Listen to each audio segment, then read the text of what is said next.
Bonjour à toutes et à tous, Mathieu Couturier, je suis le chef de la division management de la sécurité numérique au sein de l'ANSSI, au sein de la sous-direction stratégie, et je m'occupe en particulier des enjeux autour des doctrines de management de risque et management de crise, avec un focus particulier des travaux autour de NIS 2 et des référentiels de sécurité.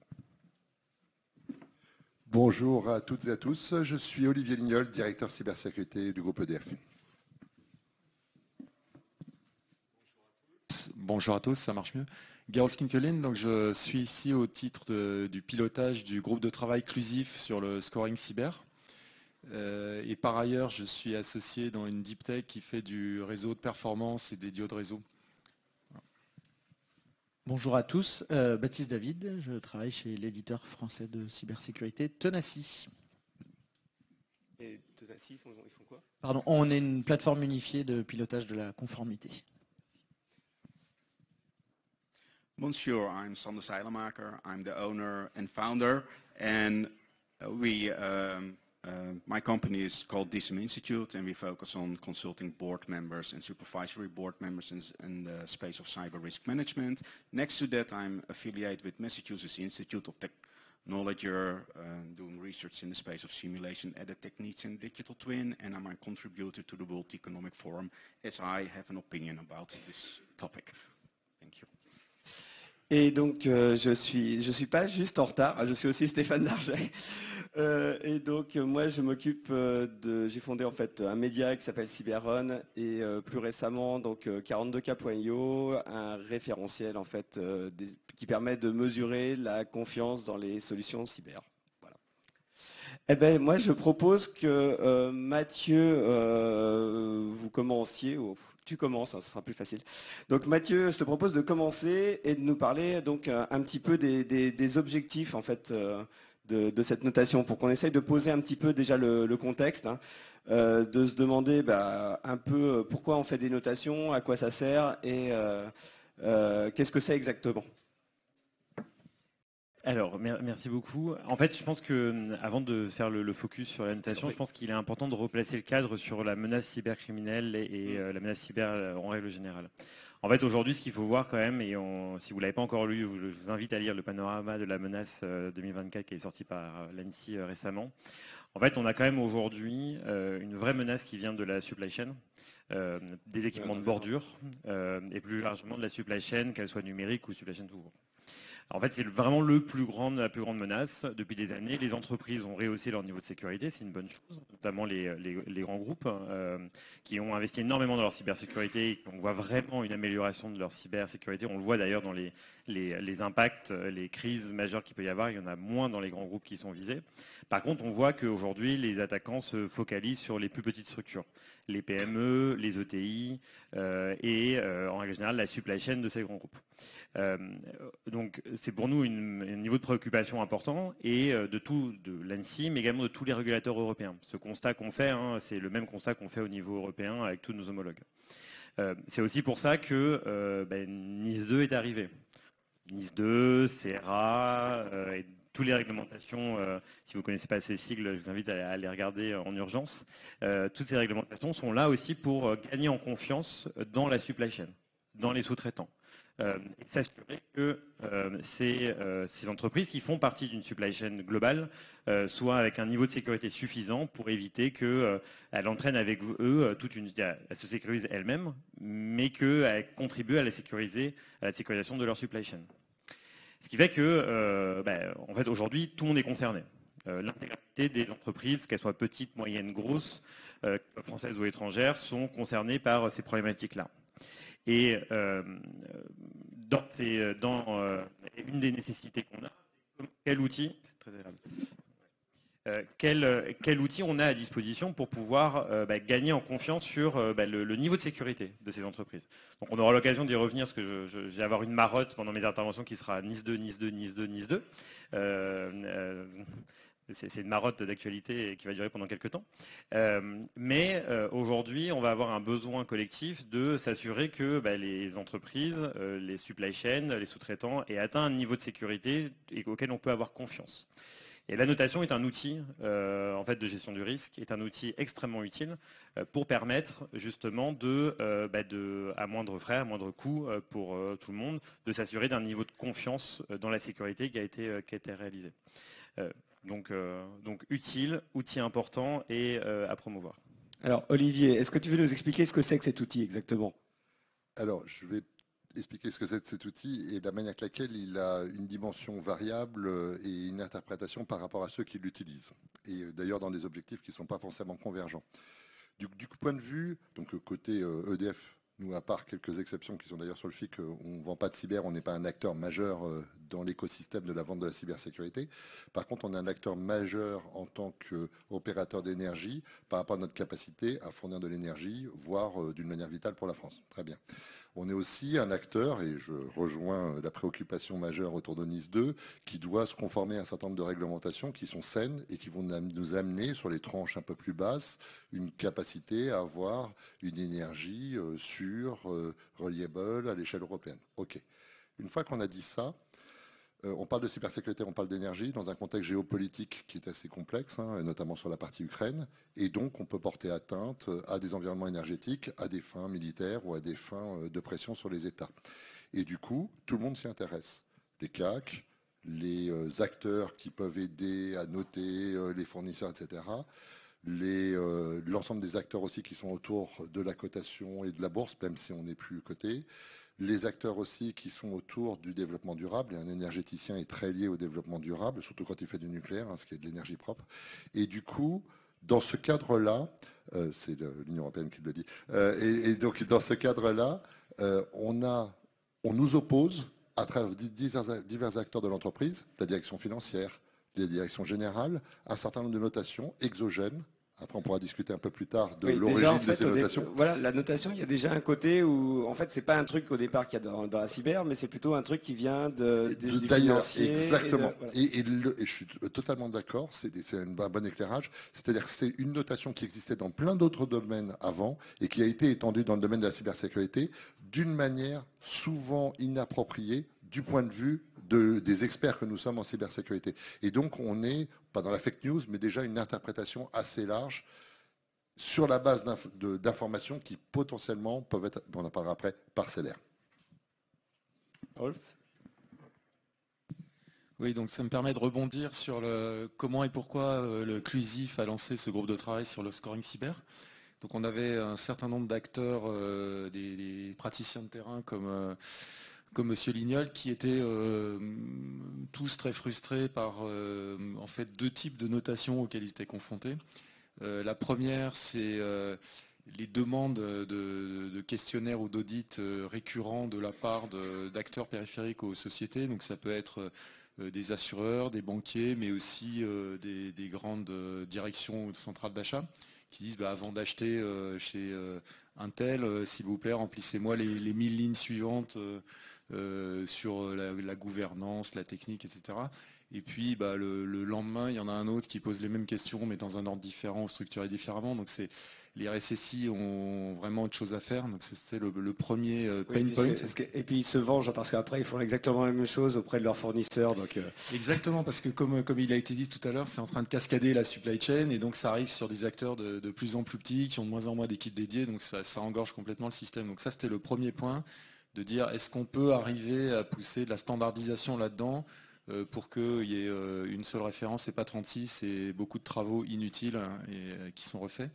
Alors, le deuxième type de notation qui frustre tout autant un certain nombre de RSSI, c'est ce que tu as évoqué, c'est les notations qui sont faites par des grandes agences qui sont un peu de même type que les agences de notation financière, parfois c'est même des filiales, et qui elles émettent en observant la surface d'attaque extérieure des sociétés des notes qui peuvent être arbitraires, etc., enfin qui peuvent varier dans le temps et sur lesquelles les RSSI ont peu de prise. Et peuvent se faire prendre à partie par leur board en disant mais comment ça se fait que chez un grand américain ta note se soit effondrée, qu'est-ce qui se passe, et le RSSI est démuni et doit passer du temps pour enquêter. On reviendra effectivement sur les limites de la notation, mais c'est déjà voilà. Donc plus tard j'expliquerai ce qu'on a essayé de faire sur le domaine. Vas-y. Yes. when you look at ratings, they give you a certain opinion about the state of security of a company or parties in the supply chain, but it's really challenging. It's always about the past, and when you're lucky, it's about the present. And I think this is really hard when you drive your security strategy and try to understand what will happen. We need to discuss about the future. And this is where it basically takes, where you need to think about potential scenarios and simulation. And I think, I want to add to the discussions, we have some tools being developed in this space called digital twin technology or simulations, where we can basically reuse these rating insights or the underlying data, make a reasonable well profile of the type of companies that are working there, and then simulate future trends and see what will be the expected future impact in terms of financial impact or systems at risk. So there is a basis we can work with, but as already said, and what we're going to discuss, there are areas for improvement. Juste avant de te passer la parole, oui, moi ça me fait penser aussi à un point qui est super intéressant, c'est qu'en fait, comme disait Olivier, la notation, en fait, c'est quelque chose qui vient du monde de la finance. Et quand on voit la notation dans la finance, on voit que c'est de la notation qui est faite sur des choses du passé, qui ont un impact non pas juste sur du présent, mais aussi sur du futur. Quand on pense sur les notes sur, par exemple, les endettements, enfin en gros les pays, par exemple, on voit que ça a un impact sur le futur. Et est-ce que c'est pas aussi un peu la même chose qui se passe potentiellement dans la cyber ? Alors, sur la partie future, moi, on y reviendra peut-être. Moi, j'ai deux éléments et pour appuyer ce que disaient mes homologues. Il y a la notion d'utile qui a été venue. Moi, je dirais même c'est indispensable aujourd'hui de se noter et plus généralement de s'évaluer. On a besoin de savoir pour progresser déjà si on est bon. Donc ça, c'est le premier élément. Et aujourd'hui, on peut faire le constat de être bon en cyber. Qu'est-ce que ça veut dire ? Ça, c'est un peu le deuxième point que moi, je voudrais lever. C'est ce besoin de pouvoir factualiser ce que ça veut dire avoir une bonne note. Et se pose du coup la question du barème.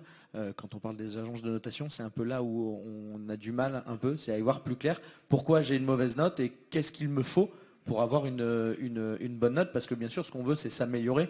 Et du coup, c'est un peu ma troisième marotte. C'est le fait d'avoir cette vision dans le temps. Parce que alors, si on revient à nos bulletins de notes, c'est les progrès qui peuvent être aussi intéressants plus que la note que l'on a entre nous.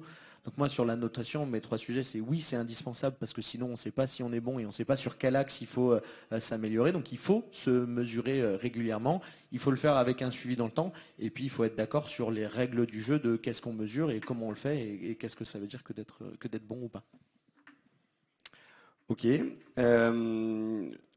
qu'on justement s'intéresse maintenant un peu plus aux différentes métriques alors, qui est-ce qui... Allez, on repart dans le même sens ? Allez, on est reparti dans le même sens. Et je vais commencer avec ma marotte qui est Nice 2. En fait, aujourd'hui, et je rebondirai sur ce qui a été dit sur la bonne note. En fait, je pense qu'aujourd'hui, il faut se dire contre quoi on lutte. C'est-à-dire, en fait, on va avoir une cybersécurité différente si on lutte contre une menace stratégique, étatique et une menace cybercriminelle de masse. Donc en fait, il faut avoir des référentiels. C'est des choses, en fait, il faut avoir une vision commune, il faut avoir un framework commun, il faut avoir une vraie vision partagée de quelles sont les mesures de sécurité que je dois mettre en œuvre pour pouvoir lutter contre ça. Et donc la cybersécurité dans l'absolu, c'est jamais une bonne idée. En fait, la cybersécurité, elle doit se faire de façon proportionnée par rapport à un objectif qui est donné. Contre quelle menace je lutte ? Dans quel contexte je vais déployer un service ou un produit ? Et donc c'est absolument indispensable. Nice 2, pour rappel, est là pour lutter contre la menace cybercriminelle. Donc en fait, ça va créer, avec l'arrivée de Nice 2, ça va créer une vision partagée, un framework commun de la bonne sécurité pour lutter contre la menace cybercriminelle, c'est celle-ci. Et donc mécaniquement, ça va créer en fait cette vision partagée qui est absolument indispensable pour que, et on espère que demain les notations vont pouvoir s'appuyer dessus, parce que c'est une façon aussi de créer de la transparence, d'avoir des choses qui permettent de comprendre comment c'est noté. Et il y a un point qui est important, on a parlé d'évaluation de la notation financière. Faire de la quantification du risque financier, du risque cyber, quantification financière du risque cyber, personne ne le sait le faire aujourd'hui. Ou personne ne sait le faire correctement aujourd'hui. C'est extrêmement compliqué, il y a plein de variables à prendre en considération. Et en fait, on a besoin, en effet, d'historique, on a besoin d'avoir des référentiels partagés qui va nous permettre, en fait, sur une base commune, de construire ensemble ces éléments-là. Et Nice 2 est une des réponses qui va nous permettre d'avoir un véritable franchissement en fait, d'une maturité commune sur la cybersécurité. Sander, you want to? Yes, I would like to react because to make it even more complicated what is happening, this is an external and regulatory perspective, but on the other side, you need to manage your organization and you have many, many challenges to face. And one of them is cybersecurity, and within that space, you have a limitation in your resources, you have a limitation in your budgets. So the first question there is, where do I need to focus? Because I can't do everything. And then you have a second problem, because your business is changing. Your people are joining, they are leaving, doing other jobs within the company.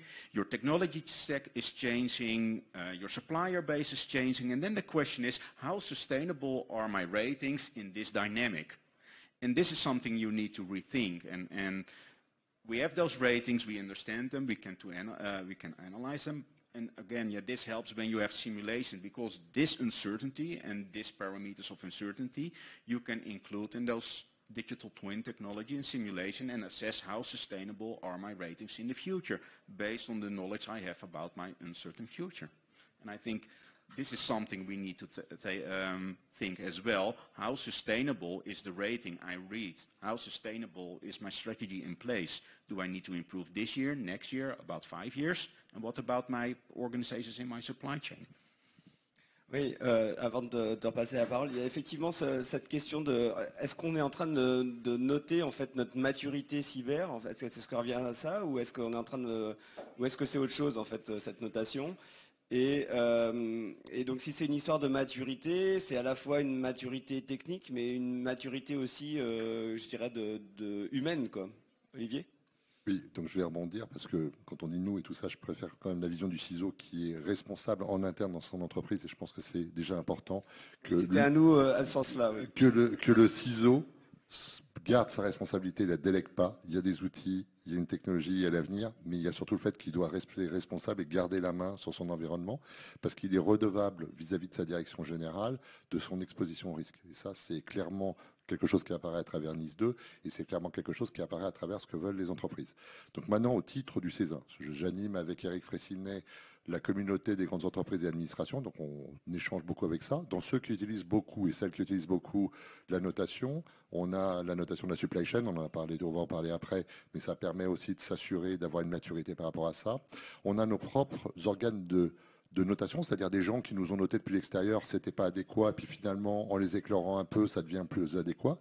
Et puis on a aussi, moi ça m'arrive assez régulièrement, des avantages qui sont concurrentiels par rapport à d'autres acteurs pour pouvoir établir, par rapport à nos propres déclarations, notre niveau de maturité par rapport à d'autres. Typiquement, je suis N-1 COMEX, j'ai du coup les bons interlocuteurs pour objectiver à l'échelle d'un groupe de 185 000 personnes la manière avec laquelle on est exposé en cybersécurité. Et donc au niveau d'une grille de notation d'un truc qui est à New York, ils considèrent qu'un CISO placé de cette manière-là est assez crédible, et donc ça améliore la notation du groupe en question. Et donc pour ceux et celles qui n'ont pas forcément placé la cybersécurité de la même manière, ils sont effectivement défavorisés, et c'est tout à fait normal au niveau de cette notation. Donc ça, c'est pour les côtés positifs. Sur les côtés négatifs, et c'est là que je réagissais par rapport aux réactions qui avaient été faites juste avant, c'est qu'on parle de plus en plus de choses qui nous sont très intimes. Donc autant en parler avec mon régulateur et avec la manière avec laquelle on fait du NIS 2, c'est parfaitement normal.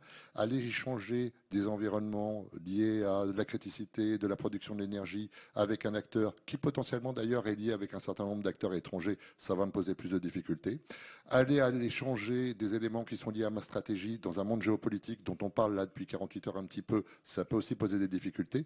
Et donc à ce titre-là, il y a aussi une notion de réinternalisation de sa capacité à participer à la notation et à influencer cette notation. Et je pense que si on doit en tirer quelque chose maintenant, c'est ça. C'est pas mal, mais il faut bien le maîtriser et pas en perdre le contrôle au niveau du ciseau. En tout cas, c'est ma position. Gaoul. Bon, j'ai peut-être évoqué la fameuse charte de la notation des acteurs de la cybersécurité. Donc c'est sur la deuxième partie de notation que j'ai évoquée tout à l'heure, c'est-à-dire la notation externe par scanning Internet, etc. Donc Est-ce que tu peux juste expliquer un tout petit peu déjà techniquement de quoi on parle, que ça soit bien clair pour tout le monde et puis, Alors, techniquement, ce qui est regardé, mais je parle sous le contrôle de mon voisin de droite qui est plus compétent que moi. Donc il y a un certain nombre d'acteurs qui passent leur temps à balayer Internet pour chercher des failles. Est-ce que les ports sont configurés correctement? Est-ce que je sais pas, les stacks qu'ils ont en face d'eux sont mis à jour, etc., etc. Et qui eux donc attrapent de la donnée en permanence dans le monde entier, qui les revendent à d'autres acteurs qui en font la synthèse et l'analyse et qui en tirent des scores en disant bah voilà EDF a cette année je sais pas 70, etc. Donc mon voisin de droite va dire mais comment ça se fait? Donc lui il va demander à la boîte mais qu'est-ce que vous avez regardé? Il va peut-être s'apercevoir que certains périmètres lui ont été alloués alors que ils ne sont pas chez lui, ça arrive régulièrement, et donc il y a une phase de recalage ou d'échange nécessaire pour que la note soit au moins pertinente. Après, on peut toujours contester l'algorithme, qu'au moins il n'y ait pas d'erreur sur la cible. Et ces relations-là entre les grands notateurs internationaux et les entreprises laissent à désirer, parce que très rapidement on rentre dans une démarche commerciale et finalement il faut payer pour aller corriger quelque chose qui a été fait à son insu. Enfin, ça peut avoir un aspect assez pénible. Donc ce qu'on a fait là, on a pris des exemples d'ailleurs de chartes de notation pour la finance ou même l'environnemental. Et on a mis un certain nombre de règles de bonne conduite, d'équilibre, de relations non forcément commerciales, etc. Ça tient sur un A4. Salut. Et donc c'est très simple, c'est que des règles de bon sens. Et ensuite, on s'est tourné vers les acteurs de la notation en question, dont certains sont dans la salle. Et donc, bon, évidemment, les acteurs français qui avaient contribué ont signé, mais on a attrapé la signature d'un des deux gros américains qui a dit, bah oui, c'est exactement mon ADN, et donc je signe les yeux fermés, cette charte, c'est très très bien, etc. Donc cette charte, on l'a publiée courant 2024. Donc elle est sur le site du Clusif, elle est officielle, elle peut vivre, hein, on peut l'adapter, etc. C'est pas quelque chose de contraignant, mais dès l'instant où une société a signé la charte, ses clients peuvent dire attendez, votre comportement là, il correspond pas à ce que vous avez signé. Donc c'est un outil pour bien cadrer la relation et la maîtriser. Et finalement faire progresser tout le monde. C'est vrai que je ne l'ai pas dit, mais je suis entièrement d'accord avec mes collègues. À la base, la notation, c'est très bien. C'est un outil pour piloter, pour s'améliorer. Mais encore font-ils que ce soit maîtrisé et que ça aille dans le bon sens.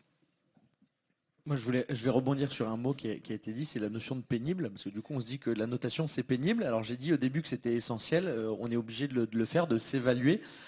Et moi, je vais jouer ma carte marotte aussi. C'est pas Nice 2, c'est la multiconformité, parce que le problème, c'est qu'on a compris, pour se noter, il faut avoir un référentiel. C'est le principe d'un document, c'est notre barème par rapport à notre note. Et je crois qu'un des problèmes que nous on observe chez Tenaci avec les clients qu'on accompagne, c'est le principe de multiconformité, c'est qu'en fonction de à qui on va parler, le barème c'est pas le même. Et Nice 2 c'est très bien, c'est un standard quand l'ANSSI vient venir nous poser des questions. Mais mes partenaires Nice 2, ils vont plutôt me demander d'être conforme à un autre barème. Parfois, ça peut être la même chose. Et puis en interne aussi, on va se retrouver avec un standard parce que les RSSI sont créatifs, donc ils définissent leur propre standard en interne. Donc finalement, on se retrouve à dire, moi j'ai ma PSSI en interne parce que j'ai un responsable ou j'ai quelqu'un qui me demande de m'évaluer par rapport à ce standard-là. J'ai un marché qui me demande d'être conforme et d'appliquer les règles de sécurité définies. Alors, je vais en citer 2 ou 3, comme ça on ne fera pas de pub, mais ISO, TISAX, AirCyber.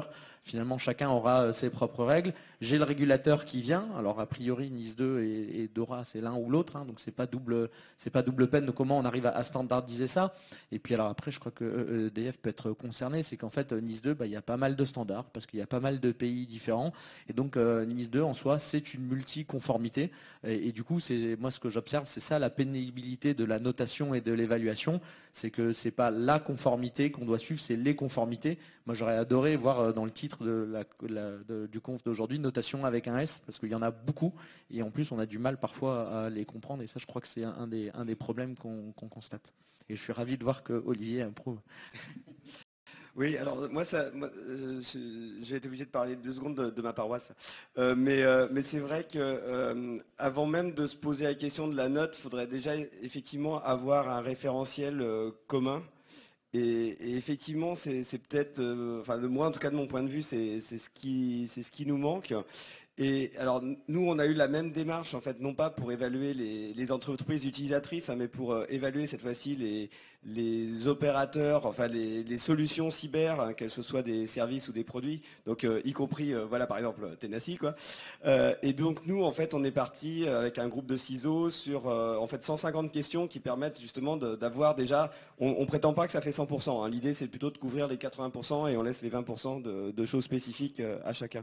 Et donc, dans ces 150 questions, on va à la fois essayer de mesurer des risques qui sont liés aux éléments techniques. Donc là, tu vois, tu sais des référentiels et c'est ceux-là qu'on pointe derrière implicitement. Et on demande en fait si vous êtes ISO, machin, un truc comme ça, voilà. Mais en fait, on s'intéresse aussi à d'autres types de risques. On s'intéresse à des risques liés à la dépendance aux solutions.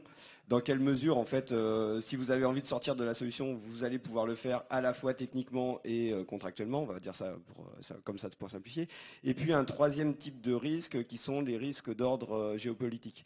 Et donc loi extraterritoriale, etc. Et donc c'est ça que vous retrouvez en fait dans 42 cas. Et justement l'idée c'était pas de nous de faire de la notation, hein, mais c'était déjà d'avoir un référentiel qui pourrait potentiellement d'ailleurs à d'autres permettre de faire de la notation. Mais nous notre idée c'était déjà justement de s'intéresser à cette couche référentielle, d'avoir un truc commun pour toutes les solutions cyber destinées au marché européen. Voilà.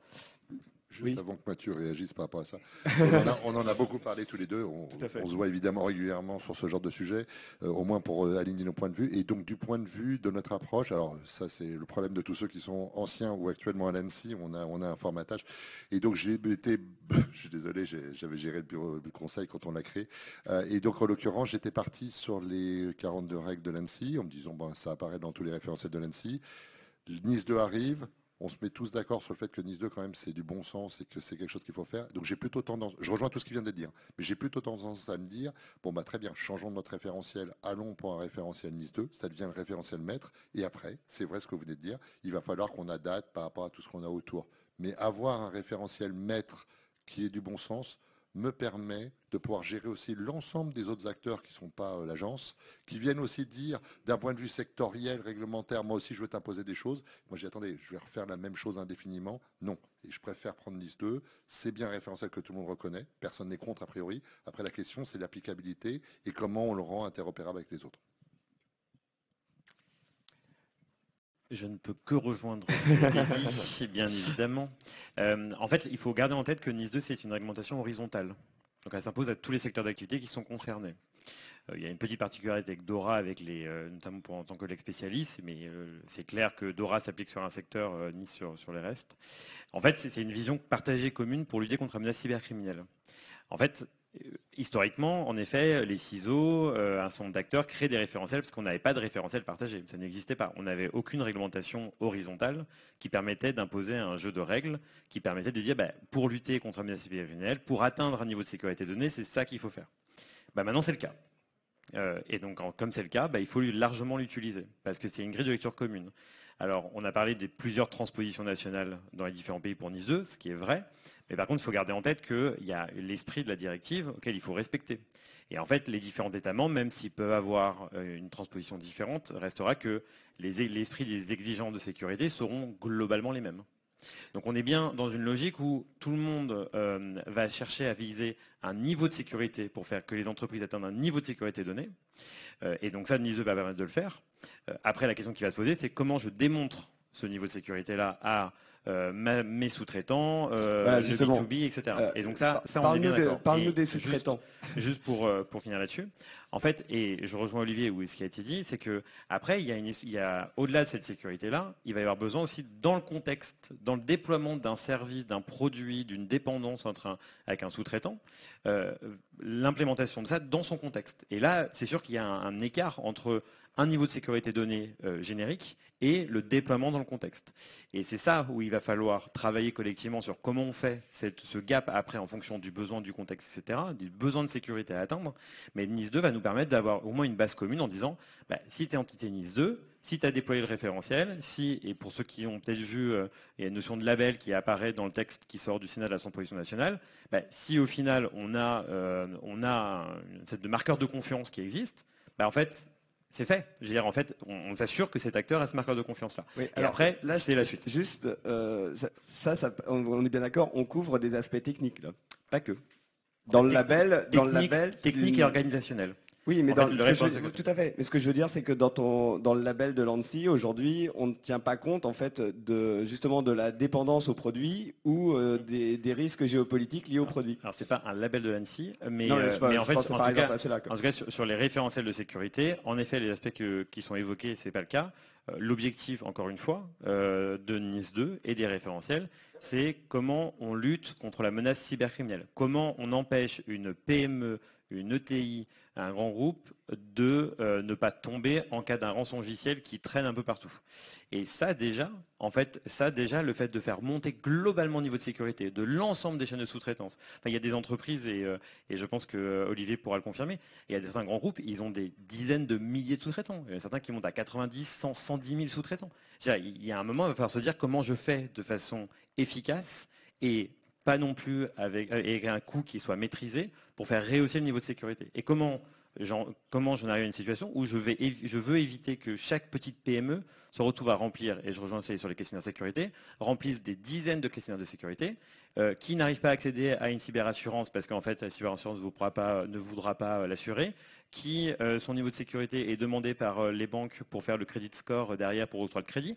En fait, aujourd'hui, reste qu'on a besoin de passer à l'échelle, et en fait, pour le coup, un référentiel partagé et de confiance permettra de le faire. Wolf ?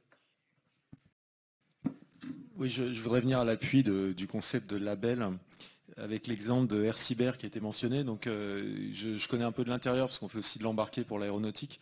Donc, je vous fais l'histoire de manière courte. Donc, la filière aéronautique, c'est une filière de ce point de vue-là assez facile parce que c'est une filière très intégrée verticalement. Donc, en général, les fournisseurs qui plient tôle pour le Rafale, ils n'ont pas d'autres activités à côté, etc. Donc, c'est donc une supply chain très verticale.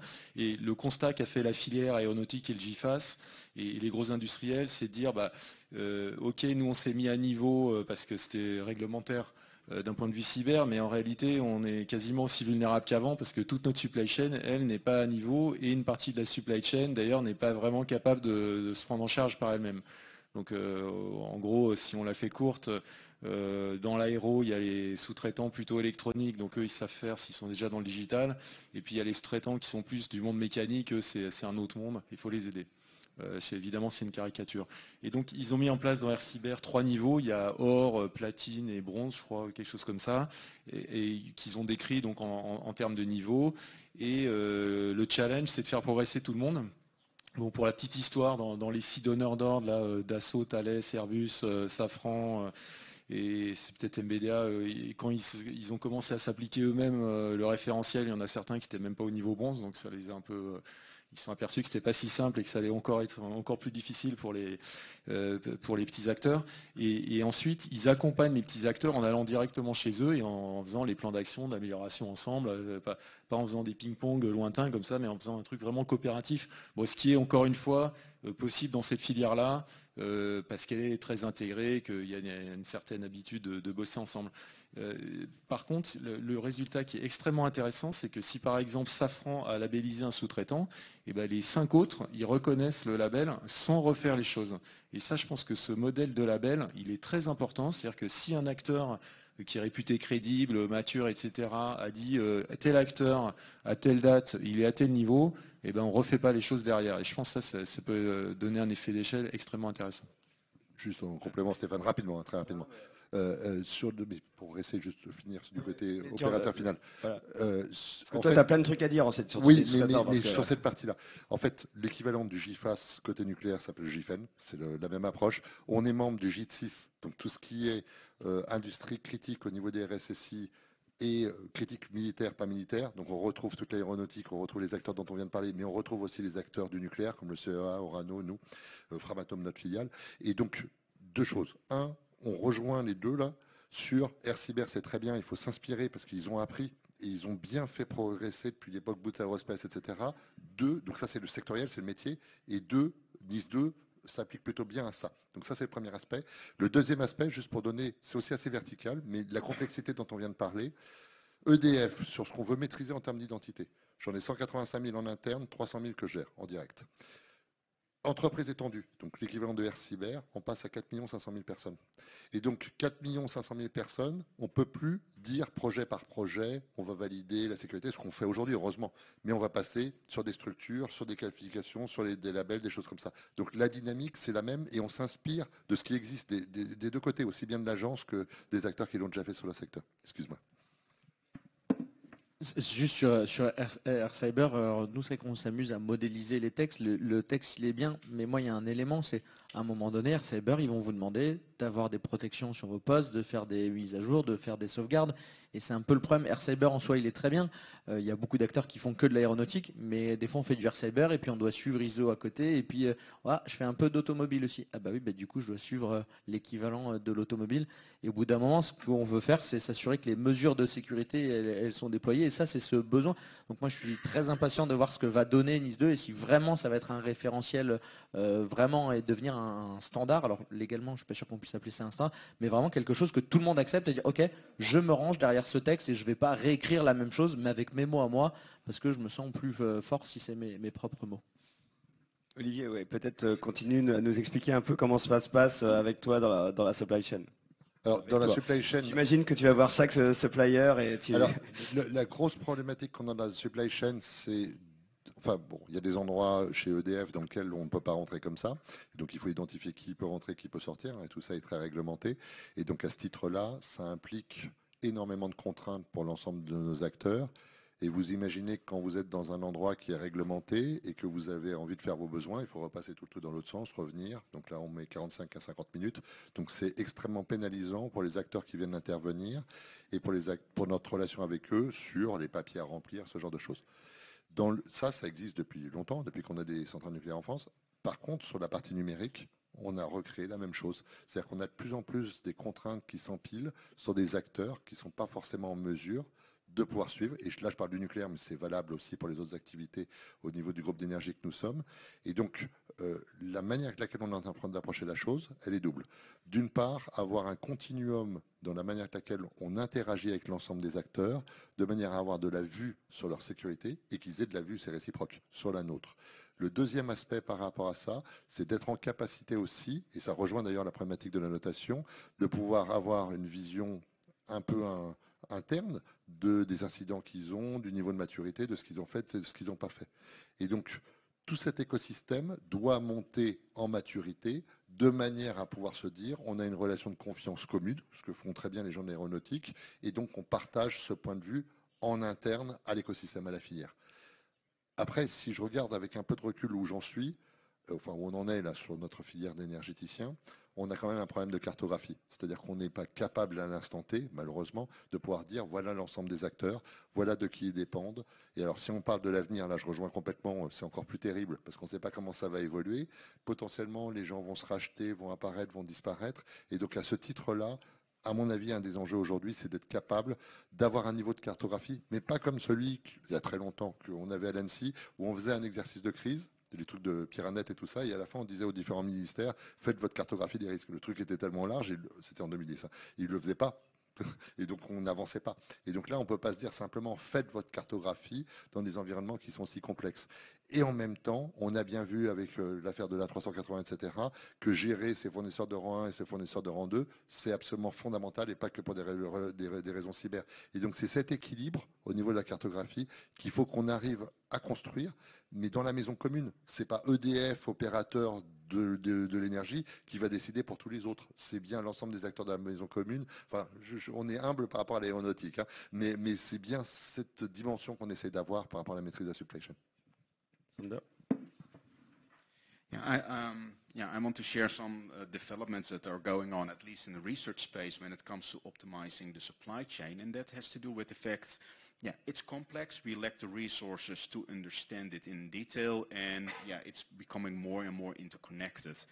And in this space, what we try to do is use artificial intelligence and basically through applying certain agents, understand the structure, how critical system and assets are interconnected with each other.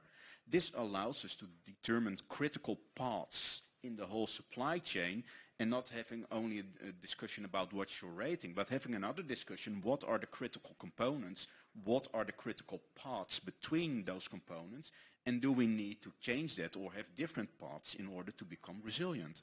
And the second element is, I think, the way we collaborate with each other, especially when you're talking about large companies versus small or medium-sized companies, or large companies that has very strong financial posture compared to companies that have a very, very thin margin. We need to change how we collaborate. For instance, can you share certain resources with each other? Can you leverage upon a large contract and say, hey, we have this great contract with great security companies, but you can use our contract to implement your own. And we need to rethink how we collaborate, because there are some organizations that are really critical in the supply chain, but they can't do it by their own. But we need them because they have a unique selling point that basically strengthens our supply chain and are critical to have them there.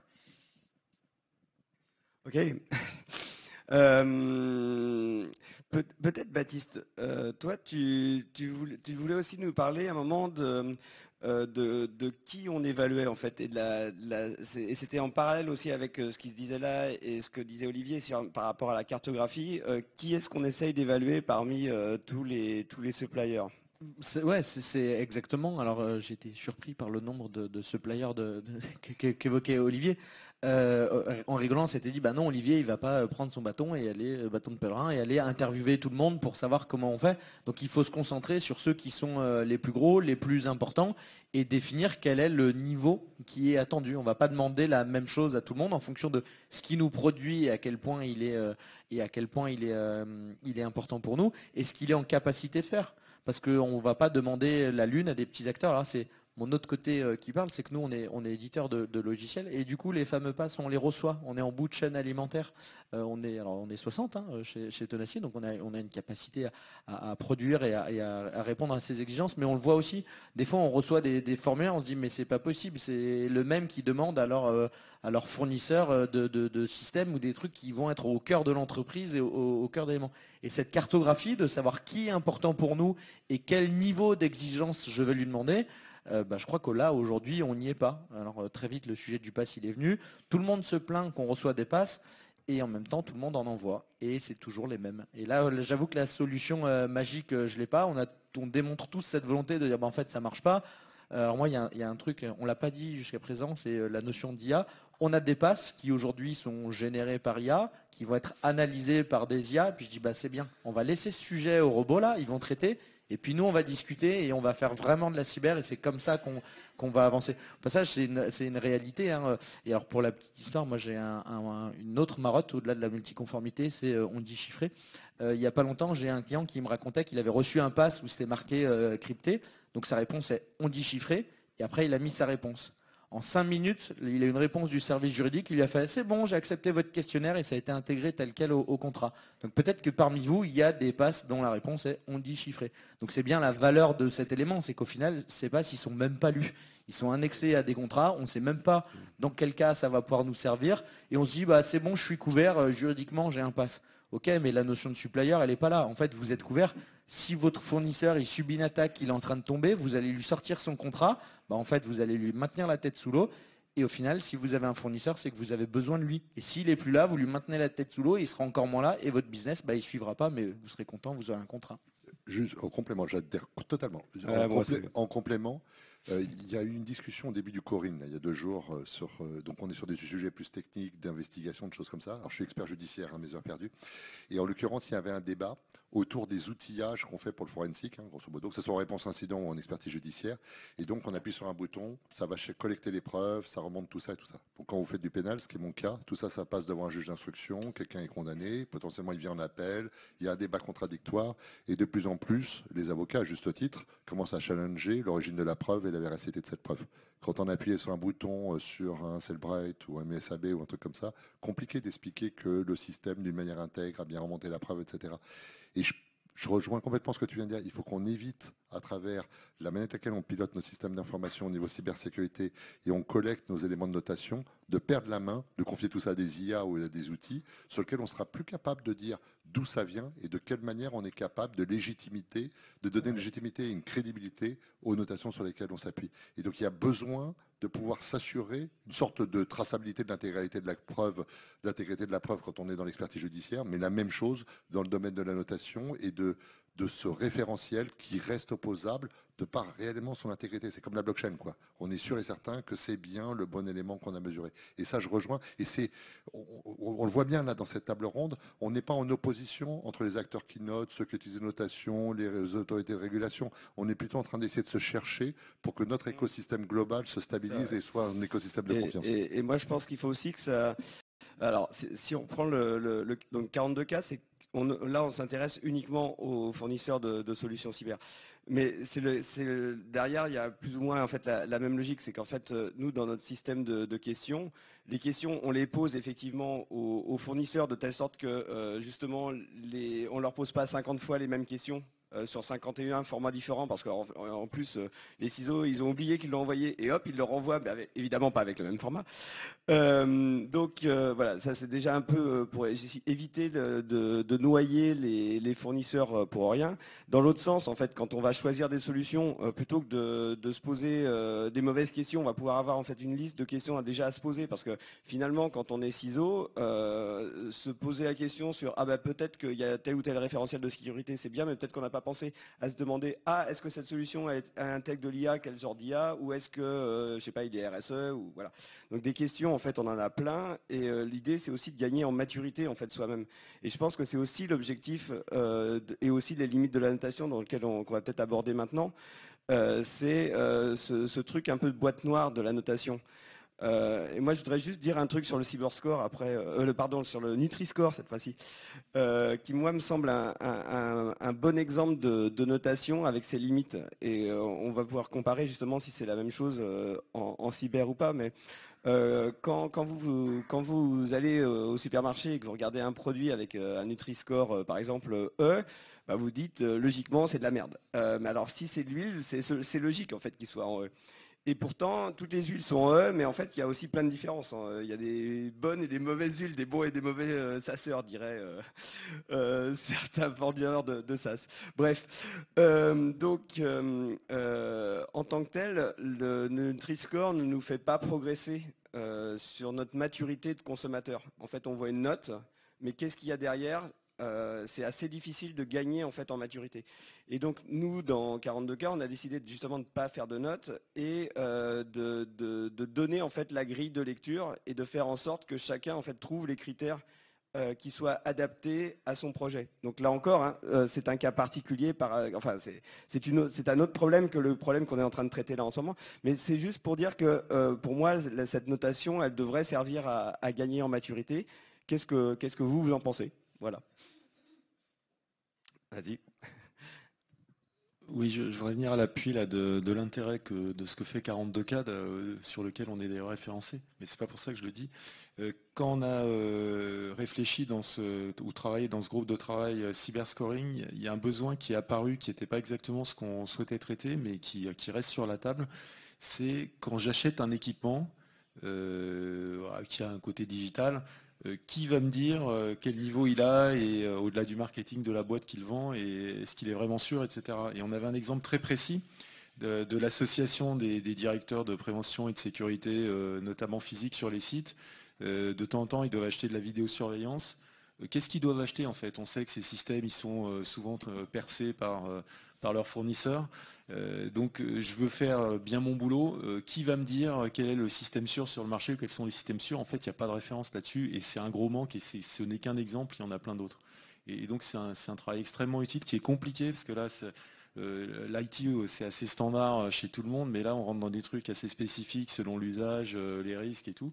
Mais il faut le faire parce que sinon on ne pourra pas construire cette confiance dont on a besoin. Olivier peut-être ? Ou Mathieu ? Je sens que Mathieu... Allez.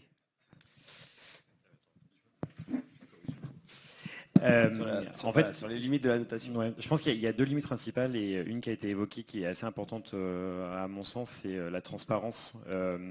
En fait, aujourd'hui, le problème, c'est dans tous ces systèmes-là, c'est le côté black box, boîte noire, en fait, et comment réussir à avoir confiance dans une note qui est donnée avec déjà c'est pas, et je rejoins ce qu'a dit à un moment, c'est pas une note mais des notes, parce qu'en fait il y en a un peu partout. On ne sait pas par quel référentiel c'est utilisé, on ne sait pas comment vraiment, et au-delà des référentiels, c'est quels sont les algorithmes derrière qui font la notation. Donc tout ça, ça manque énormément de transparence. Et donc en fait, au final, on ne peut faire que confiance à l'entreprise ou la structure qui génère la note, et pas tant sur la note en elle-même. Donc ça pose une vraie difficulté derrière, et donc la transparence doit être une absolue nécessité si on veut que ça fonctionne et que ça passe à l'échelle. Et l'autre point qui est à mon sens important, c'est qu'il faut que ça reste aussi accessible à des entreprises qui vont avoir la capacité elles vont devoir le valoriser. C'est-à-dire que des PME, enfin, on parle de, dans certains cas, une PME de 20 personnes, de 30 personnes, 50 personnes, elle fait comment pour accéder à sa notation? Comment elle fait pour s'assurer que ce qu'elle fait, elle n'aura pas besoin de le reproduire 100 fois? Parce qu'en fait, que ça ne devient pas au final un autre formulaire qui est rempli pour avoir sa notation. Et en fait, derrière, doit quand même remplir des formulaires par ailleurs qui sont demandés par des RSSI. Formulaires où en fait, on préférait que ces structures-là passent du temps à faire vraiment de la cybersécurité et pas forcément remplir des formulaires, parce qu'elles n'ont pas beaucoup de temps et de moyens. Et à vrai dire, quand nous, on a travaillé sur le cas de la transposition de l'ISO, on a rencontré énormément de PME. Et en fait, certaines d'entre elles, elles ont une demi-journée à l'année à consacrer au numérique. Enfin, en fait, il faut prendre conscience et sortir de la cyber et aller voir vraiment sur le terrain les petites structures, les PME. En fait, elles sont à des années-lumière à se dire la cybersécurité, c'est un sujet pour elles. Parce que déjà, c'est leur business, déjà le métier qui est un sujet pour elles. Donc en fait, on va avoir un besoin collectif de comment on fait pour créer cette dynamique collective vers les PME, vers ces petites structures qui sont les acteurs essentiels de notre économie française et européenne. Et je reviens à ma marotte, Nice 2 en est quand même une énorme opportunité. Et après, il ne faut pas non plus se tromper. Hein. Que ce soit Nice 2 ou même une notation, ça ne doit pas être l'alpha et l'oméga. En fait, après, il y a une sécurité qui peut être donnée de base en disant, bah voilà, il y a une première marge de sécurité qui est franchie par une structure et une notation, un label, qu'importe, mais en tout cas sur un référentiel de confiance. Et après, quand je déploie ce service, ce produit, ce sous-traitant dans mon contexte, est-ce qu'il y a besoin de faire plus ? Parce que je ne suis pas assujetti que à la menace, enfin, je ne suis pas victime que de la menace cybercriminelle, mais également de la menace stratégique. Et est-ce que je n'ai pas besoin que mon sous-traitant qui est sur une partie de mon processus métier ou un projet ultra stratégique, il faut qu'il aille un peu plus loin dans ce contexte-là, parce qu'il faut qu'il aille plus loin. Mais ça veut dire qu'on crée de la valeur en termes de cybersécurité. Mais au moins, on a une base commune. On sait que déjà, on peut s'appuyer là-dessus. Et je pense que notre avenir devant nous en cybersécurité, c'est de tendre maximum vers ça pour qu'on collectivement puisse aider ces structures-là à monter en maturité. Ça va devenir une absolue nécessité. Donc en complément, c'est bien, j'ai trouvé une note polémique complémentaire à ce que tu viens de dire sur Nutri-Score. Le principe, c'est que effectivement, on ne peut pas s'appuyer sur toutes les notations externes parce qu'on n'a pas forcément la confiance ou une surface qui est suffisante. Enfin, typiquement, ce qu'on disait tout à l'heure sur des adresses IP qu'ils ont regardées qui ne sont pas les bonnes.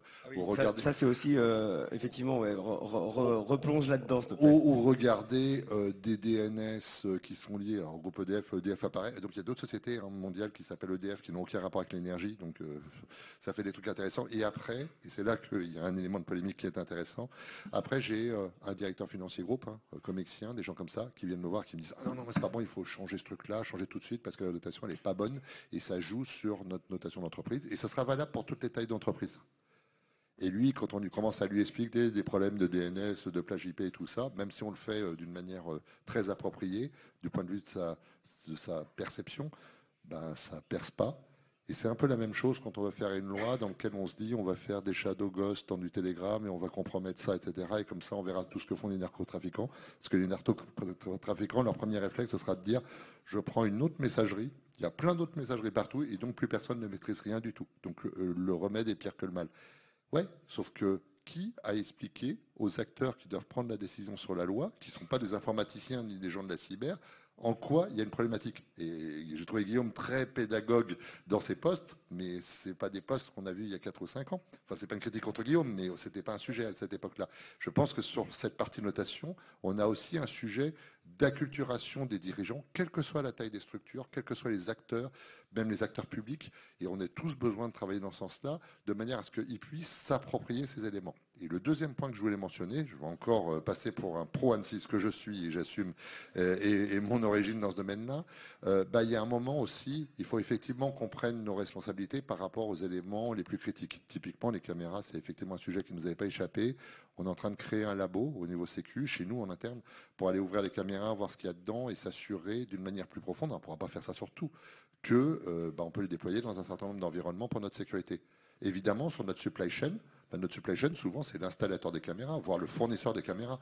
Donc, il a tout intérêt, et nous aussi, à partager avec nous le travail qu'on a fait pour que cette valeur dont vient de parler Mathieu, elle soit bien partagée avec l'ensemble des acteurs, dans le cercle de confiance. Donc ça, c'est le premier aspect. Et le deuxième aspect, encore une autre pub pour l'ANSSI. L'ANSSI vient de sortir, je crois que vous savez, vous l'avez sorti, les éléments de doctrine sur la partie homologation et comment avoir une approche sur l'homologation. Vous l'avez sorti à l'occasion du FIC. Et donc, à ce titre-là, l'approche de l'homologation, elle est valable, et le guide de doctrine est franchement très lisible, est valable pour tous les acteurs, de se dire finalement, ok, j'ai des agences de notation, c'est un des éléments sur lequel j'ai un degré de confiance pas nul non plus, j'ai mes propres capacités éventuellement, soit via mes acteurs qui sont autour de moi, soit moi-même, pour avoir des éléments qui me permettent d'évaluer mon risque et comment je suis exposé.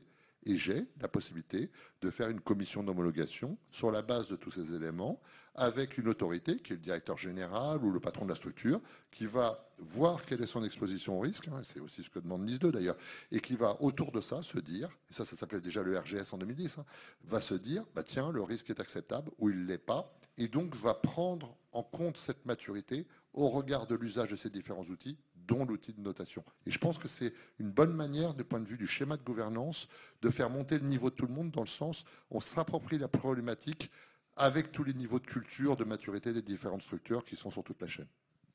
Mais quand on voit ça, comment est-ce qu'au final, on peut accepter que des gens, par exemple, fassent de la natation juste en regardant des trucs extérieurs? Parce que finalement, c'est la partie justement émergée de l'iceberg qui n'a finalement quasiment aucune importance. Alors, j'en ai beaucoup parlé avec le patron de la partie opérationnelle, qui gère entre autres le CERT, et qui me dit, ok, c'est pas le truc qui va tuer nos environnements et le risque, il est par rapport à la cybermenace, il n'est pas si élevé. Ceci étant dit, ça ne ferait pas de mal qu'on corrige ceci ou qu'on corrige cela. Donc on le voit comme un inducteur, on va dire la partie basse de l'hygiène. Et on ne la fait pas. Donc on peut améliorer ça. Finalement, c'est peut-être quand même pas un si mauvais indicateur de la maturité globale, ça que tu veux dire? Non, c'est pas du tout ce que je suis en train de dire. Et donc ça, c'est un des éléments. Et après, sur la maturité globale, la question est pertinente. Sur la maturité globale, je reprends ce qui a été dit tout à l'heure sur l'intervention sur les schémas critiques, qu'est-ce qui est critique, qu'est-ce qu'il faudra changer, etc. Sérieusement, il va falloir qu'on se pose la question avec qui tous les schémas critiques du fonctionnement du central nucléaire vont être partagés. Enfin, je ne sais pas, c'est peut-être une idée à se poser. Et donc, à partir de là, il y en a plein qui sont sur l'écosystème qui vont disparaître parce qu'ils ne sont pas éligibles, parce que pas dans l'environnement de confiance. Puis il y a aussi une question de relation avec l'État et de confiance avec l'État, qui évidemment, sur des environnements aussi critiques, va contrôler un certain nombre de choses. Et donc, il faut faire émerger les acteurs qui n'existent pas aujourd'hui, qui sont capables d'avoir cette vue transversale pour objectiver les champs de criticité. Et pour mémoire, par rapport à ce qui a été dit tout à l'heure, c'est pas que de la résilience, ça peut être de l'attaque proactive sur nos environnements. Et donc on ne partage pas ça avec n'importe qui, parce que potentiellement, les attaquants, pas ceux où malheureusement c'est la faute à pas de chance, ça a pété, sont dans l'environnement pour attaquer proactivement. Et donc, dans ce domaine-là, aujourd'hui, mais j'ai le même problème avec les CAC, et je suis pas le seul, c'est de plus en plus intrusif, on me demande de plus en plus de choses pour pouvoir nous évaluer. Je pense que ce que tu expliques là sur les centrales nucléaires, en fait, évidemment que c'est un cas extrêmement critique, mais en fait, il y a plein d'autres cas extrêmement critiques dans plein d'autres filières dont on devrait aussi beaucoup plus s'inspirer, parce qu'en fait, la plupart des business, finalement, l'information qu'on a dessus est un élément critique. Et donc, il y a plein d'ETI qui, si leur secret en fait fuite d'une manière générale, ils sont morts, quoi. Et il faut voir dans quelles conditions ils sont partagés. Il y a des modèles opérationnels et des modèles d'affaires d'un certain nombre d'acteurs qui mélangent les données, qui les exposent dans d'autres contextes pour apporter de la valeur ajoutée, mais ce n'est pas forcément dans notre intérêt de ce point de vue-là, et c'est des intérêts contradictoires, on est d'accord. Et le deuxième aspect par rapport à ça, c'est que ça oblige à étendre ce cercle de confiance à ses fournisseurs potentiels, parce que souvent on n'est même pas client, qui sont les agences de notation ou les acteurs qui viennent évaluer d'une manière exogène et sur lesquels on doit réfléchir à comment les contraindre tout en ne compromettant pas leur indépendance, parce que sinon ils ne serviraient plus à grand-chose, et comment avoir dans ce champ-là une capacité à échanger, et ça rejoint les lois extraterritoriales, parce que si derrière une injonction de leur force de Homeland Security leur dit merci de donner toutes les infos, on se retrouve quand même très exposé potentiellement.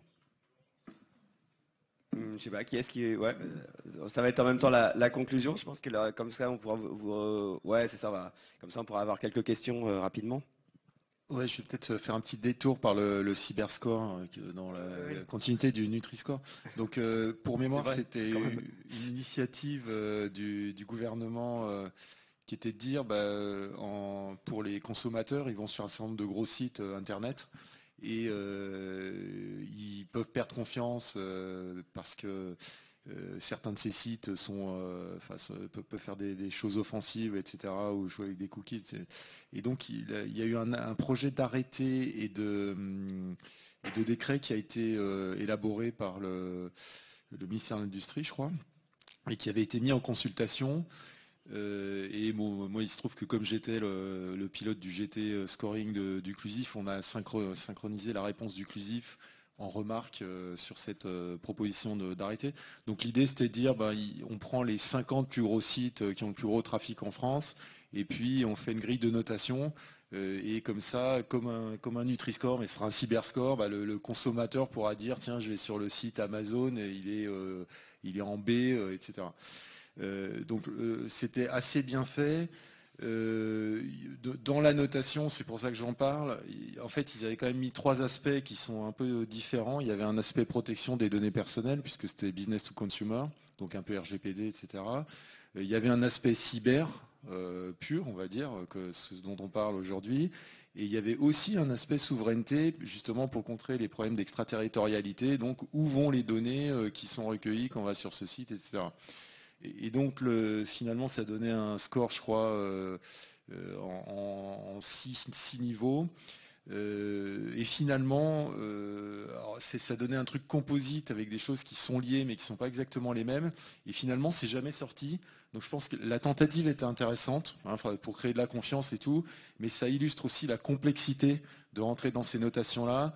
Et finalement, alors que tout le monde s'y était mis de manière constructive, il n'y avait pas beaucoup de résistance, finalement, c'est pas sorti parce que c'est trop compliqué et on avait identifié, alors nous, des effets pervers à ce type de notation qui était un peu inquiétant. On avait dit, par exemple, si vous forcez que les 50 plus gros sites à afficher un score, tous les sites plus petits, le consommateur va penser qu'ils sont pas sûrs en fait, et donc il risque d'y avoir une éviction des petits. Enfin, dès qu'on réfléchit aux effets secondaires, il y a beaucoup d'effets secondaires de manière générale sur la notation pour détourner sinon la notation et on voit que là, de ce point de vue-là, les grosses entreprises ont énormément de moyens pour beaucoup plus que les petites pour justement détourner les notations. On l'a vu, en fait, il y a eu aussi un certain nombre d'affaires justement dans le Nutri-Score sur la même chose. Et je pense qu'effectivement, il y a le même risque côté cyber. Peut-être un dernier mot de conclusion aussi. Ouais, moi je voulais revenir sur un élément, c'est la notion de black box. On a identifié différentes manières de mesurer. Et en fait, je crois qu'un des problèmes qui existe, c'est OK, il y a plein de manières que l'on a de savoir bon, pas bon. Alors ABC, entre 1 et 20, on est créatif. Moi, l'élément que j'aimerais voir demain, c'est comprendre pourquoi on est bon et comprendre comment on s'améliore. L'exemple de la PME en lui disant vous êtes d'accord, mais il faut que je fasse quoi en fait? Et ça, c'est un sujet, c'est que cette notion de mesure de la conformité, de mesure de la cybersécurité, ça ne doit pas être un sujet que d'experts cybersécurité. Même le DAF qui est sûrement quelqu'un de très compétent, oui, le sujet DNS, il ne le comprend pas et du coup, non, il voit une mauvaise note. Et du coup, il faut qu'on arrive à ouvrir ces sujets sur la cybersécurité, si elle reste que entre experts cyber et la mesure. Ce sera une note qui sera utilisée par nous, qui ne sera pas compris. Et effectivement, moi, le Nutri-Score ou les indices, je ne les comprends pas, mais j'arrive à trouver des éléments qui me font dire, non, trop gras, trop sucré, ça je comprends. Magnésium, de potassium, de je ne sais pas quoi, ça je ne comprends pas. Donc c'est quoi les risques associés à à telle notation et c'est quoi les alternatives qui me permettraient de progresser? Ça, c'est ce qui me semblerait intéressant sur cette partie évaluation. Yeah, I totally agree. What we found out, this is really a complex field we are working in. And when you take strategic decisions in this space, you have a business dialogue, you have an operational dialogue, a finance dialogue, and you need to make that connection. And in this space, we observe that certain simulation tooling will help. We can show that we can mimic an organization. We can show we use the input. We can prove it replicates the organization. And now you have an experimental field, even using the data we discussed can be improved, but you can have a dialogue. What will happen under these scenarios? What is meaningful? Plan scenarios and have the interconnected debate with each other and define strategies. And I think this is beneficial in this space, considering the use of certain simulations. But this is my topic where I'm specialized in, so I like to share it. Alors, de votre côté, est-ce que vous avez des questions? Bah ouais, très très bien, plein de questions. Vous voulez parler fort ou vous voulez un micro? Il y a un micro. Ah, on m'a dit une fois, c'est le micro du chef. Non, en fait, le micro à chef. Bonjour. Estelle Jourdain pour EDF. J'ai une question sur la labellisation. En fait, on a vu disparaître dans Nice 1 la notion d'homologation qu'on évoquait. On a vu apparaître cette semaine le guide d'homologation de Nice 2. Enfin, le guide d'homologation dont on peut se demander s'il vient compléter en fait ce qui a été retiré de Nice 1 sur cette. Et la question porte, l'homologation était principalement faite en interne. Est-ce que le label reprend une démarche différente? Est-ce que c'est une évaluation externe? Et si oui, est-ce qu'on aura des précisions sur la façon de le mettre en place? Je ne lui ai pas demandé. Merci Olivier.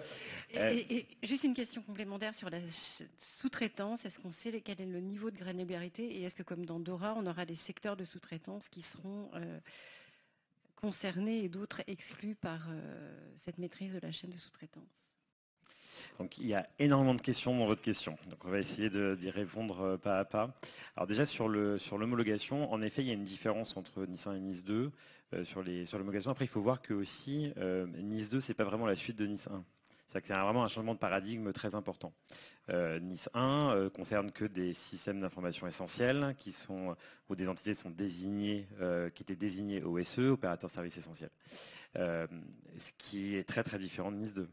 Nice 2, on est dans une logique où c'est tout le système d'information qui est visé, 100% du système d'information. Concrètement, vous pourriez exclure le SI de la machine à café, mais ça se limite à ça. Et donc, imposer de l'homologation sur l'ensemble des SI de l'entreprise, ça paraît, en tout cas, version, je dirais, Nice 1 ou de ce qui peut être fait dans le cadre de la LPM, ça paraît un peu déraisonnable en termes de proportionnalité. Pour autant, l'approche par le risque, en particulier pour les EE, c'est quelque chose qu'on promeut. Et en fait, c'est le principe de la directive, en particulier pour les entreprises essentielles. En disant, elles doivent avoir une approche par le risque pour lui permettre, après, de déployer les mesures de sécurité qui sont prévues dans le référentiel associé. Une petite particularité pour les EI, parce qu'on estime, notamment en France, que les PME n'auront pas la possibilité et les compétences expertises de faire leur analyse de risque, et on préfère qu'elles se focalisent sur la mise en œuvre de mesures de sécurité essentielles. Et donc, c'est nous qui avons fait l'analyse de risque pour elles, et donc on leur demande de déployer les mesures associées. C'est une petite parenthèse. Le guide d'homologation qu'on a sorti de l'agence, ça met à jour un guide qui est sorti il y a 10 ans, pour un complet changement de paradigme. En fait, l'homologation ne doit pas être vue comme un bloc monolithique qui va prendre des mois à réaliser, mais plutôt à assurer le continuum de la sécurité, d'approche par le risque, avec une démarche continue, avec de l'hygiène et du bon sens, de pouvoir informer le dirigeant des risques qu'il prend, de pouvoir qu'il puisse être un peu accountable de ça. Et donc, tout le guide qu'on a revu de fond en comble, la doctrine de l'agence a complètement été refondue dans le cadre de guide d'homologation, qui n'a rien à voir avec Nice 2, pour le coup, mais avec cet enjeu de simplifier l'homologation, en fonction et d'avoir une démarche qui soit proportionnée au niveau de criticité d'un système ou d'un processus. En fait, ça ne sert à rien de sortir un bazooka pour une mouche. Faisons quelque chose d'extrêmement simple et proportionné. Si c'est un système d'information qui n'a pas aucune criticité, faisons une démarche simplifiée d'homologation. Par contre, si on doit homologuer un système d'une centrale nucléaire, ce serait quand même bien que les choses soient un peu plus faites de façon un peu plus approfondie avant d'être mise en production. Donc en fait, c'est cette approche proportionnée qui nous semblait nécessaire pour passer à l'échelle, tout simplement. En fait, tout ça aussi, c'est parce que la menace, elle a évolué. Et donc, on a besoin de mettre en place des outils pour les entités pour qu'elles puissent absorber la menace cybercriminelle et lutter contre elle. Par contre, ça ne changera pas. Un opérateur qui a besoin de lutter contre une menace étatique, qui a ses systèmes d'information d'importance vitale parce que c'est un OIV, là, il va falloir qu'il me fasse la démarche d'homologation, la démarche la plus longue et malheureusement la plus complexe à mettre en œuvre parce que la criticité des systèmes le nécessite, mais que sur cette partie-là. Ah oui, et sur la sous-traitance. Alors c'est sûr que je vais faire très court. Ah oui, je vais faire très court. En fait, ce qui est certain, c'est qu'il y a une différence majeure entre Nice et DORA sur la perspective. Parce qu'en fait, DORA demande explicitement d'aller jusqu'au bout de N sous-traitance. Nice 2 n'est pas aussi explicite, la directive n'est pas aussi explicite là-dessus. Donc en fait, c'est bien la chaîne de sous-traitance qui est concernée. Pour autant, nous, on vous engage en fait plutôt à regarder vraiment votre chaîne de sous-traitance. Après, se posera la question à quel niveau je cascade les règles, les exigences. Ça, c'est pas encore complètement arrêté. De toute façon, c'est des choses qu'on va venir clarifier dans le processus du texte de loi, réglementaire après, les décrets d'application, le référentiel de sécurité, qui apportera toutes les précisions nécessaires pour permettre de clarifier ça. Alors le label, c'est quelque chose qui a été rajouté c'était un choix de la ministre Chapas qui l'a rajouté lors des débats au Sénat sur la notion de label qui permet en fait à des entreprises de venir valoriser leur niveau de sécurité et c'est en lien avec le référentiel de sécurité NIS 2. Son contour et ce qui sera fait n'est pas du tout décidé. C'est des travaux qui sont en cours, qu'on doit mener au sein de l'agence et le processus législatif n'est pas terminé. C'est un texte qui est sorti du Sénat qui doit maintenant rentrer à l'Assemblée nationale et donc il y a encore des débats, la démocratie doit encore s'exprimer et donc on verra ce que l'Assemblée nationale décidera une fois qu'on aura terminé le travail parlementaire. Merci. Je continue du coup sur une question sur Nice 2. Du coup, c'est pas parce qu'une entreprise sera Nice 2 que ses sous-traitants le seront. Alors j'imagine que dans le nucléaire, dans l'aéronautique, c'est blindé. Enfin, j'espère en tout cas que c'est blindé. Mais demain, il y a tout un tas de sociétés qui vont se réveiller, qui vont être embarquées dans le giron de Nice 2. Alors s'ils sont ISO 27001, ils ont déjà fait peut-être 70% du chemin. Mais du coup, comment, par cascade, faire découler ça sur la chaîne de sous-traitance? S'il y a un fournisseur chinois, s'il y a un logiciel américain, ce sera difficile de les noter, de les évaluer et de pouvoir savoir s'ils sont conformes, pas conformes, pour les exclure ou les remplacer. Voilà. En fait, je suis tout à fait d'accord avec vous. En fait, ce qu'il faut garder en tête, c'est qu'avec tout le texte réglementaire européen qui sont en cours, que ce soit, on parle de Nice 2, mais on peut parler du CRA, DORA, etc., il n'y a pas un seul acteur qui ne sera pas concerné par quelque chose. Donc en fait, tout le monde va être concerné. Et donc la question qui va se poser, c'est comment on s'assure que ces acteurs des sous-traitants de supply chain prennent conscience qu'ils sont concernés. Et donc ça va être un enjeu collectif qui va être extrêmement important. Et c'est pour ça qu'on a une absolue nécessité de sortir de la cyber. Si on reste que dans la cyber, on n'y arrivera pas, ce sera un échec collectif. Donc en fait, il faut qu'on arrive à sortir, et vous savez, on est tous là au FIC, on sait que la cyber c'est un microcosme, qui est un gros microcosme, mais ça reste un microcosme. Et en fait, il va falloir collectivement qu'on en sorte pour aller échanger, travailler avec les autres acteurs qui hors de la cyber pour leur faire comprendre que c'est plus une option et ils sont aussi concernés. Et après, vous avez parlé de l'aéronautique ou autre, et notamment fait écho à Air Cyber.